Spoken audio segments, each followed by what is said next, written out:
La criminalité fait de regain à Conakry avec des modes opératoires identiques au terrorisme.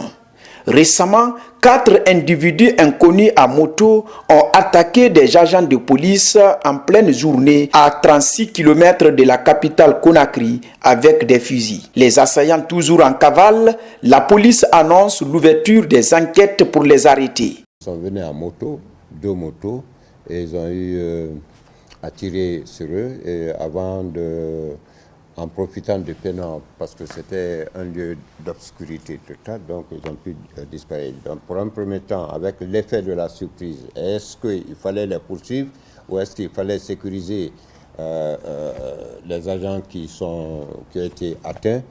L'un dans l'autre, non seulement on a quadrillé la ville de kilomètre 36 jusqu'à Bentouraya, était sous contrôle policier, mais pour un premier temps, les dispositions de secours ont été mises en branle et les enquêtes sont ouvertes. Nous avons en notre possession des indices qui peuvent permettre à la police très bientôt de mettre main sur le ou les auteurs de cet acte ignominieux. Les policiers victimes, au nombre de 2, sont actuellement sous des soins à l'hôpital.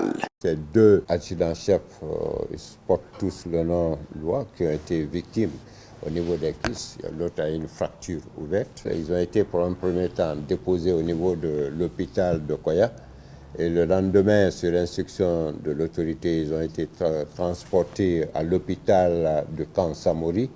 Et le lendemain, donc lundi, ils ont été sur instruction express aussi, ils ont été mis à la disposition de l'hôpital sino-guinéen où ils reçoivent des soins intensifs. Dans la même semaine, Mohamed Sidi Diallo, présenté comme cerveau des kidnappings en Guinée, s'est évadé à la maison centrale de Conakry. Des responsables de cette prison, non des moindres, ont été consignés et conduits à la police judiciaire.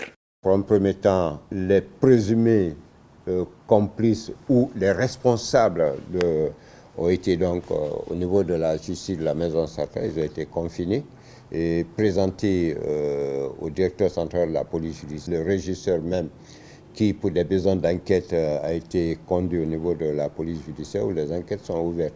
Les services de sécurité sont en branle quand même pour le rechercher. Les investigations se poursuivent, mais pour l'heure, aucune trace du fugitif.